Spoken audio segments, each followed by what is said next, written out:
Hello friends and welcome to exam tips. आज का question of the day आपकी screen पर है। एसएससी के एग्जाम्स में या रेलवे के एग्जाम्स में अक्सर पूछा जाने वाला क्वेश्चन, बहुत ही महत्वपूर्ण क्वेश्चन है। चलिए शुरू करते हैं। यदि A cube plus B cube plus C cube minus 3abc की वैल्यू हमें 405 दी हुई है और A plus B plus C की वैल्यू हमें 15 दी हुई है, तो हमसे पूछा जा रहा है ए माइनस बी का whole square plus B minus C का whole square plus C minus A का होल स्क्वायर की वैल्यू हमें बतानी है। सबसे पहले इन ऐसे क्वेश्चंस में हमें फॉर्मूला जरूर पता होना चाहिए। फॉर्मूला क्या होता है? A cube plus B cube plus C cube minus 3abc का। तो A cube plus B cube plus C cube minus 3abc के हमें दो महत्वपूर्ण फॉर्मूले को याद रखना है। एक है हमारा A plus B plus C एक ब्रैकेट में, और दूसरे ब्रैकेट में होता है A square plus B square plus C square minus A B minus B C और माइनस सी ए। ठीक है, एक फार्मूला ये हो गया। दूसरा फार्मूला क्या होता है, वो भी बहुत इंपॉर्टेंट है और उस फॉर्मूले से हमारा ये क्वेश्चन सॉल्व होगा। वो है A plus B plus C by 2, ये एक ब्रैकेट में हो जाएगा और दूसरे ब्रैकेट में होगा हमारा ए माइनस बी का whole square plus B minus C का whole square plus C minus A का होल स्क्वायर। ये आपको याद रखना है।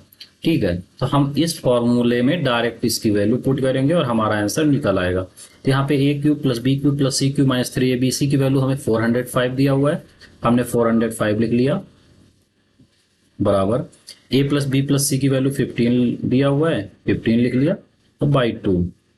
अब हमको फिर से ये पूरा नहीं लिखना, ठीक है, हमने कुछ लिख लिया इसमें शॉर्ट मान लिया, इसका हमने वैल्यू पी मान ली कि ये हमारा पी के बराबर है, क्योंकि इतना फिर से लिखेंगे टाइम लगेगा।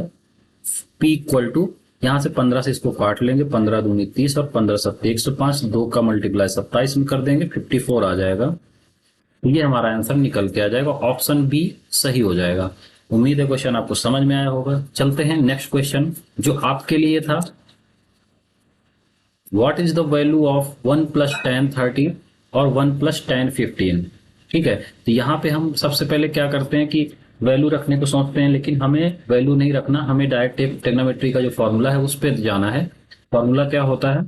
1 प्लस tan अल्फा अगर इस फॉर्मेट में लिखा हुआ है और 1 प्लस tan बीटा अगर कोई वैल्यू इस फॉर्मेट में लिखी हुई है और अल्फा प्लस बीटा यहाँ पे अगर दोनों को टोटल करते हैं 45 डिग्री है, तो हमें इसकी वैल्यू हम डायरेक्ट निकाल सकते हैं। कितना निकलेगा? 2।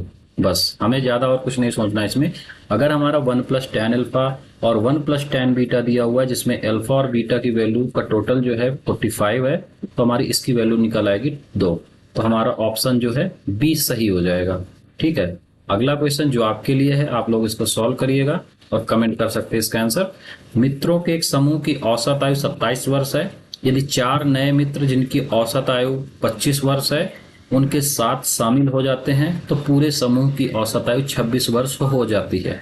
प्रारंभ में समूह में कितने व्यक्ति थे, ये आपको सॉल्व करना है, क्योंकि ऐसे क्वेश्चन लगातार बहुत ही पॉपुलर हैं, तो इनको सॉल्व करने की बहुत ही जरूरत है। तो कैसा रहा? सब ठीक है, धन्यवाद।